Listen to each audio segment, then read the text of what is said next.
Hello friends, welcome to this channel. तो आज हम बात करेंगे अपने नेक्स्ट क्वेश्चन के बारे में। तो आज हम बात करेंगे अपने लीड कोडिंग इक्वेशन प्लेलिस्ट जो हमारी चल रही थी उसके नेक्स्ट क्वेश्चन के बारे में। तो हमारा जो नेक्स्ट क्वेश्चन है, name is length of the last. के क्वेश्चन के नाम से ये हमें पता पड़ रहा है कि हमें जो लास्ट वर्ड है उसकी लेंथ पता करनी है। एक्चुअल में जो हमारे पास लास्ट वर्ड होने वाला है उसकी लेंथ क्या होने वाली है, बट वो लास्ट वर्ड कहाँ होगा, कैसे होगा, उनसे जरा समझते हैं। हाँ, तो हमारे पास क्या है, इनपुट गिवन। इनपुट के अंदर हमारे पास जो गिवन होगा वो हमारे पास एक स्ट्रिंग गिवन होगी, जिसके अंदर जैसे कि आप यहाँ पर हेलो वर्ल्ड लिखा हुआ है। तो हमें जो लास्ट वर्ड दिया हुआ है, यानी कि हमारे पास जो वर्ड है वो लास्ट ये वाला हमारा वर्ड है, तो इसकी हमें लेंथ रिटर्न करनी है। लेंथ सपोज एट 5 है, तो हम यहाँ पे 5 रिटर्न करने वाले हैं। तो आउटपुट में 5 आएगा। जस्ट इन केस हमारे पास अगर हम बात करें एग्जाम्पल नंबर 2 की, तो आप यहाँ पे देख सकते हैं हमारे पास काफ़ी सारे स्पेसेस पहले से बहुत सारे दिए हुए हैं। ठीक है, तो हमें जो पकड़ना है लास्ट का वर्ड, वो मून को पकड़ना है। और मून के अंदर कितनी लेंथ है, यानी कि मून की स्ट्रिंग की लेंथ कितनी है, 4। तो हमें 4 को आउटपुट रिटर्न करनी है। और सेम विद एग्जांपल नंबर 3, यहाँ पर हमें लास्ट वर्ड को पकड़ना है, इसकी जो लेंथ है कितनी है, 6। तो हमें 6 रिटर्न करना है। ओके, तो हमें आपको इस क्वेश्चन को हम किस कई तरीके से कर सकते हैं। फर्स्टली अगर हम बात करें कि हमारे पास अगर जो एक्स्ट्रा स्पेसेस होते हैं, अगर हम उसको रिमूव करना चाहें, तो हम स्ट्रिप का यूज़ कर सकते हैं। स्ट्रिप में आपका एक फंक्शन हमारे पास होता है, हम उसको यूज़ करके इजीली पहले स्पेसिस को रिमूव कर सकते हैं एंड देन उसको स्प्लिट कर सकते हैं। तो हम देखते हैं कि एक्चुअल में इसको किस तरह से क्वेश्चन को हम सॉल्व करते हैं। चलिए चलते हैं हम अपने VS कोड की तरफ। तो यहाँ पर मैंने ऑलरेडी एक फाइल बना दी है, length of the last word. तो हम यहाँ पर एक फंक्शन लिख लेंगे, लास्ट वर्ड। मैंने इसी नाम से एक फंक्शन बना लिया और इसके अंदर मैं एक तो हमारे पास अगर हम पाइथन में बात करें तो पाइथन के अंदर एक स्ट्रिप नाम का एक फंक्शन होता है। तो हम जावा स्क्रिप्ट का यूज़ करने वाले हैं इस क्वेश्चन को सॉल्व करने के लिए, तो हम जावा स्क्रिप्ट को तो यूज़ नहीं करेंगे, हम सीधे इसको स्प्लिट करते हैं। सबसे पहले मैं एक लिख देता हूँ, एक चेक एस। ठीक है, एक वेरिएबल बना लेता हूँ चेक STR नाम से, एंड देन उसके बाद मैं एस को स्प्लिट करूंगा। अब स्प्लिट करते क्या होगा, जो भी हमारे पास स्ट्रिंग होगी वो स्पेसेस के साथ, हम इसको स्प्लिट किससे करेंगे, स्पेसेस के थ्रू। यानी कि जहां पर भी स्पेसेस होगा, सिंगल स्पेस, वहां से वो पर्टिकुलर पूरी की पूरी स्ट्रिंग ब्रेक हो जाएगी एक एरे में।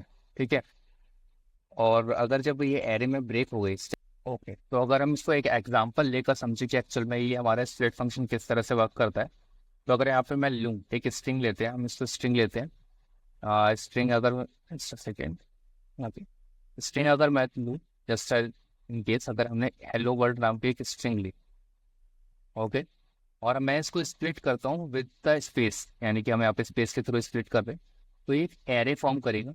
जहाँ जहाँ पर भी हमारे पास स्ट्रिंग के अंदर स्पेस होगा उसके बेसिस पे ये एरे बनाएगा, जहाँ जहाँ पे, यानी कि वर्ल्ड। जैसे इन दोनों के बीच में हमारे पास स्पेस था, तो स्पेस को लेकर इसने एक स्ट्रिंग बना दिया। ठीक है, तो इस टाइप से एक एक एरे फॉर्म करेगा स्प्लिट हमारा फंक्शन। तो अब इसको हम किस तरह से सॉल्व करेंगे आगे, तो एक काम करते हैं, जब हमारे पास एक एरे बन ही चुका है तो ऑब्वियस सी बात है हम यहाँ पे एक लूप रन करेंगे, लेट आई शुड बी। लेकिन हम इस बार इस लूप को उल्टा रन करेंगे, check string dot length of that array -1, और I should be greater than equal to 0 and I should be minus minus. Okay, तो यहाँ पर मैं एक कंडीशन लिख लेता हूँ, चेक ऑफ स्ट्रिंग, यानी कि चेक STR, आई जो हमारे पास होगा उसकी जो लेंथ होगी should not be equal to 0 0। Okay, मैं यहाँ पे तरह से लिख देता हूँ और यहाँ पर मैं रिटर्न करूंगा उसकी length, check STR dot I dot length. अगर वो नॉट इक्वल टू 0 जाती है, अगर कहीं पे भी मैच नहीं करती हमारी वैल्यू, तो हम सीधे सीधे रिटर्न कर देंगे उसकी लेंथ 0 है। ठीक है, एक और इस फंक्शन को हम एक बार रन करके देख लेते हैं।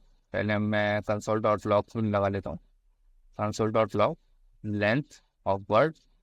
यहाँ पर हमारे पास पहला वर्ड था, हमारे पास हेलो वर्ड, एंड हमारे पास दो वर्ड और थे। एक बार मैं उन दोनों को यहाँ पे नोट डाउन कर लेता हूँ, एक बार इसको रन करके देख लेते हैं। नोट्स लेंथ ऑफ वर्ड, तो आप देख सकते हैं हमारे पास जो पहले का आउटपुट है वो 5 है, and second 4 and third is 6। अगर हम मैच करें जो हमारे पास आउटपुट्स आने चाहिए थे 5 4 एंड 6, तो आप ये देख सकते हैं यहाँ पे मैंने स्ट्रिप का यूज़ नहीं करा रिमूव करने के लिए स्पेसेस को, इसलिए मैंने लास्ट में कंडीशन यहाँ पे लगा दी कि उसकी लेंथ नॉट इक्वल टू 0 होनी चाहिए, तभी उसको रिटर्न करना है। तो इस तरह से हम इस फंक्शन को या फिर इस क्वेश्चन को हम इस तरह से सॉल्व कर सकते हैं। तो thank you guys for watching this video, till then good night, good bye.